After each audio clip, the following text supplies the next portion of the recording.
Friends, first we will understand the history of Poka-Yoke.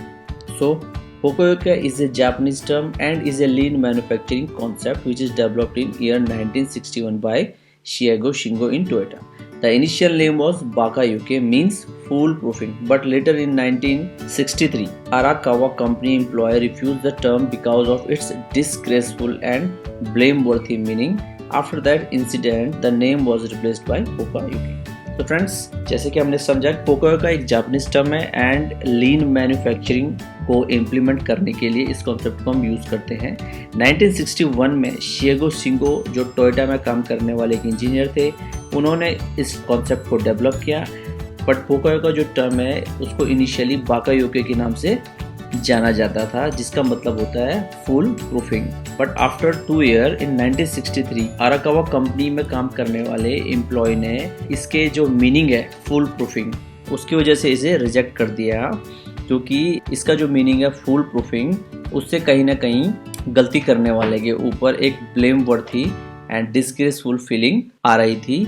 इसकी वजह से इसे रिफ्यूज किया गया एंड बाद में इस चीज़ के ऊपर काम करने के बाद पोका-योके को पोका-योके टर्म से रिप्लेस्ड किया गया।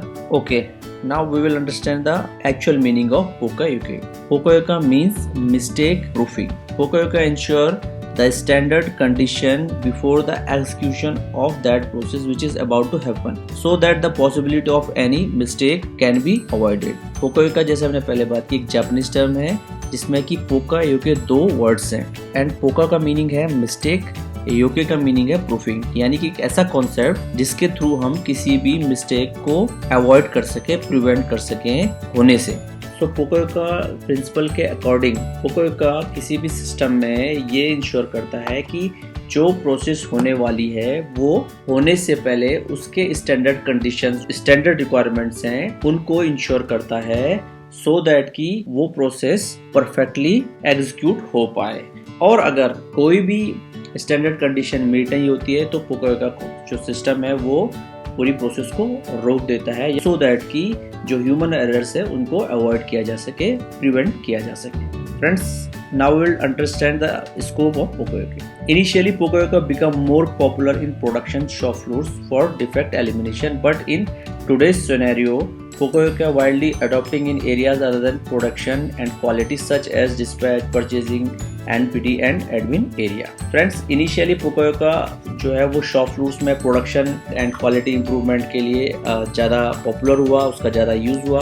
बट आज के सिनेरियो में Poka-Yoke प्रोडक्शन और क्वालिटी के साथ साथ other department like dispatch, purchasing, NPD and admin area में भी पॉपुलर हो रहा है। Secondly, many people relates Poka-Yoke with guide pins, limit switches, etc. But Poka-Yoke can be mechanical, electrical, visual and programmable. So friends, now we will understand the types of Poka-Yoke.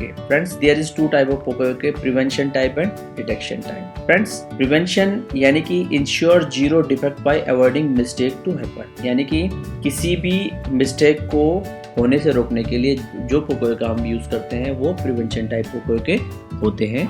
And detection को अगर देखें, discover और catch defect after occurrence, वो Poka-Yoke जो कि हमारी mistake को होने से तो नहीं रोकते हैं बट उनको इंस्टेंटली डिटेक्ट कर सकते हैं नेक्स्ट स्टेशन पे। तो इस टाइप के जो Poka-Yoke होते हैं उन्हें हम डिटेक्शन टाइप Poka-Yoke कहते हैं। इसके बेनिफिट्स की अगर हम बात करें, enhance quality and productivity, enhance customer satisfaction and loyalty, less training और skill required, reduction in inspection time, less setup time required, safety enhancement, reduce manufacturing cost. Poka-Yoke example को देखें एंड हमारी जो रूटीन लाइफ है उससे अगर हम समझने की कोशिश करें तो microwave and washing machines can't work until the door is closed.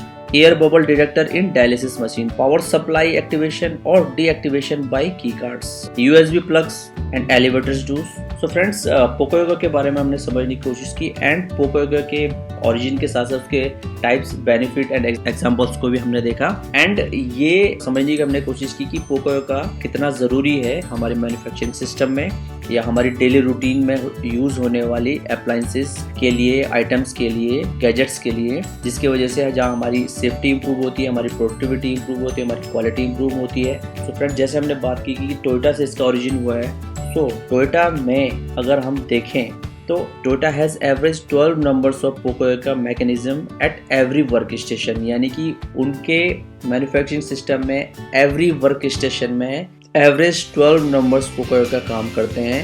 इसी वजह से जो जापानीज़ जो प्रोडक्ट है उनको पूरे वर्ल्ड में इतनी वैल्यू दी जाती है। सो फ्रेंड्स, आज के टॉपिक में आई होप हमने जितनी भी इंफॉर्मेशन आपके साथ शेयर की वो काफ़ी हेल्पफुल आपके लिए रही होगी। So please comment your feedback in comment box, and if our tutorial add value to you, so please like and share in your circle, and we will get back soon with a new topic. Till then, take care, goodbye, and keep watching best practices in